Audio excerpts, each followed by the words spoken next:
Yun na. Puntahan mo doon, oh.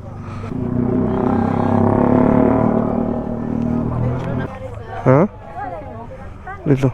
Ayun na, oh. Dami na nga nagpila. Ito mga kasorry, oh. Pipila kami sana. Hindi fully book dito sa fast cut. Sana makaabot tayo ng road. Alright mga kasorry, mamaya na lang. Nagpipila kami rito. Sana makaabot kami. A few moments later. Nagmerienda lang kami rito, nagkakape, tapos siopaw. Tapos kay Mrs. yung may hotdog na sandwich. Dito sa 7-Eleven, dito sa may Tubigon.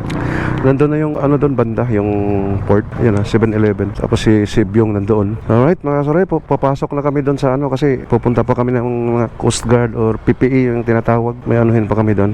Okay mga kasorry, may support para kasi umaambon na naman, oh.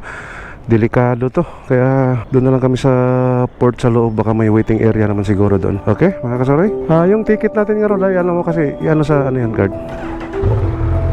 Alright, mga kasorry, let's go. Punta na tayo sa sa port. Papasok na tayo kasi nagbabadyang uulan, umaambon.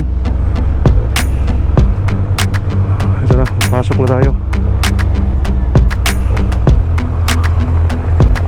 Port of Tubigon. Ito, dami dito sa labas pa lang, daming tindahan, para makapunta na rin ng Cebu. Medyo napapagod na rin ako mga kasorry, sa totoo. Mahirap pala tong mag ride ng malalayo katulad nito. Ginusto mo yan eh.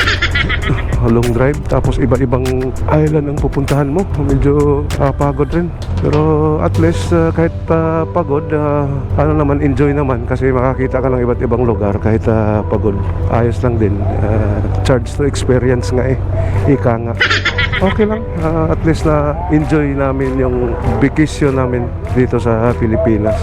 Marami pa tayong pupuntahan mga kasorry. Itong asawa ko rin sumusurrender na nga Kung malapit lang siguro to sa Luzon lang siguro to, umuwi na ng Pangasinan So ito na lang last namin destination, Cebu. Sir, mayang buntag. Ticket nga rod. Ay, karga na? Ay, karga na sir. Okay na? Prepare, kilit, first building. First building nagkuhan? Sige sir. PPE na lang daw ang kailangan mga kasorry, sabi ng sir security guard. Alright, ganda rin ng rito mga kasorry, ng port ng Tubigon, malaki rin. Doon sa Negros, yung sa mga probinsya ng Cebu, medyo, ewan ko lang kasi dati simpleng lang baka simentado na rin mga pag entrance. PPE na lang daw kukunin namin sa yung first building na dyan sa dito sa port. Ayun, may bago silang building na ginagawa dito pala rin Ito saan bang PPE rito? Ayan. Ito? Sir, PPE sir? PPE? Asa mo tamo ko PPE? Diyan sige. Sige sir, thank you.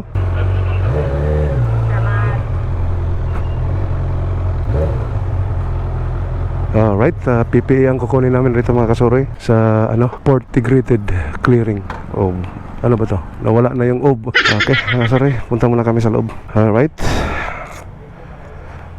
1 minute 37 seconds later. Doon na lang kami maghintay. Meron daw hintayan doon daw Okay, di kumuha lang kami ng PPE rito. 65 na bayaran namin dito sa may opisina ng natin, gobyerno ng Pilipinas. Alright.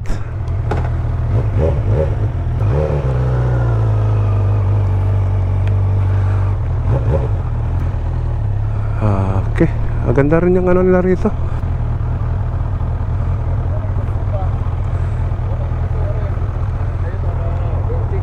Sir, 10:30 pa tong amo ang kuan. Bel nga ron. Paskat, sir? Paskat. Sir, butang ng motor. Oto, yung waiting area dire. Lista na pangalan ng table, sir. Magtimilista po mi dito. Sige, thank you sir Sige sir.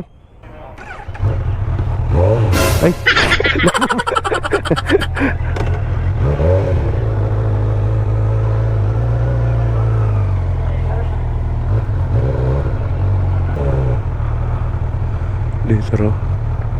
Dito lang. Alright mga kasorry, dito lang daw namin standby yung motor. Tapos waiting area kami hintay. Okay mga kasorry, yan waiting area doon. A little longer than a few minutes later. Pupunta na kami doon sa Roro para daming pasahero. Buti na lang maaga kami kanina. Kung hindi siguro may maaga, sigurado. Tara. Siguradong baka ma-full na naman, mapurnada na naman yung namin. Kaya mga 7 yan dumating kami.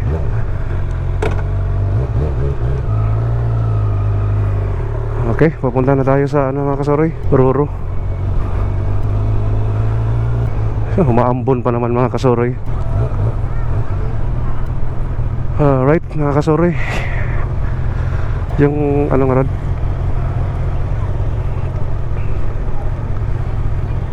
Okay nga rad, baba ka na nga rad.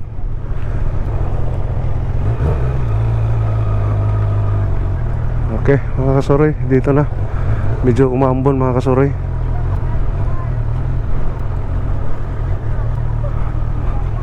Okay naman siguro mga kasoroy.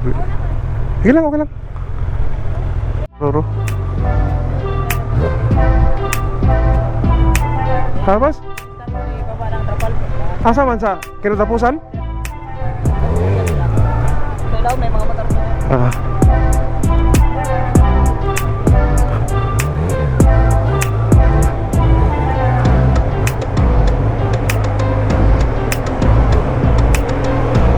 Right, dito na tayo. Ang ganda ng namin dito.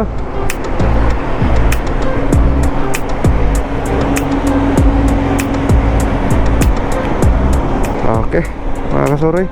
Okay na dito, boss? Alright. Buti na lang maaga kami kanina mga kasoroy. Kasi kung hindi, nako, baka hindi kami makasakay na naman. Kasi maraming pumupunta sa Cebu mga kasoroy.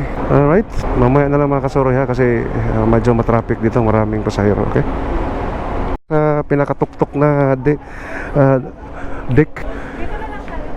Sige, doon tayo sa dulo. Ha? Dulo na lang tayo. Wala na? Diyan na, meron dito. Alright mga kasoroy. Ay, wala na, diyan lang tayo. Okay, dito na kami mga kasoroy.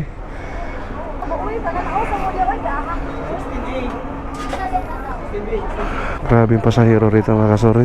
Hanggang ngayon umuulan pa rin sa Bohol.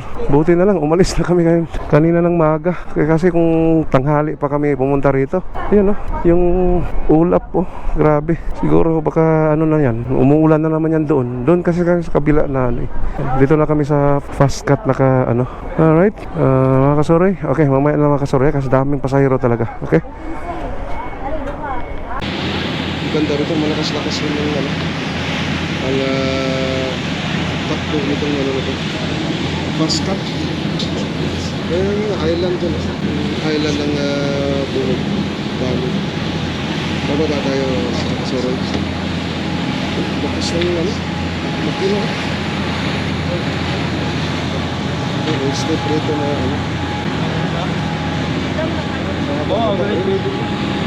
Pasan? Bakas. Bilis. May bago akong kaibigan. Sino pangalan mo, Mike? James. James. Shout out kay James. Vlogger na? Vlogger lang po na. Kuhan lang po to. Say, Nakati kang sticker. Taga-Bohol eh. Shout out kay James. Ano apelido mo? Laborte. Taga-Bohol na ko lang rito. Na kilala ko lang dito sa barko. Pupunta rin siya ng Cebu, nagtrabaho sa Cebu. Okay mga kasoroy. 2 hours later. Ito, nandito na kami sa port ng Cebu. Perto raw to. Kukunin ko na si Sibyong. Lalabas na kami ng Roro. Yung asawa ko siguro doon. Anong nangyari na doon? Baka nakasahilong siya doon. Alright, mga kasoroy. Pwede na rote. Pwede magawas na.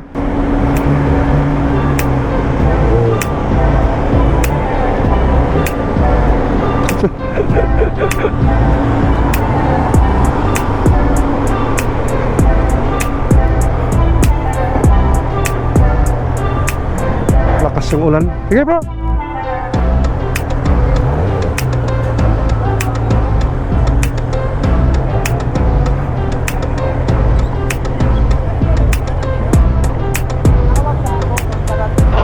Alright mga kasuri, sana yung asawa ko nawala na yata dito. Kabila pala.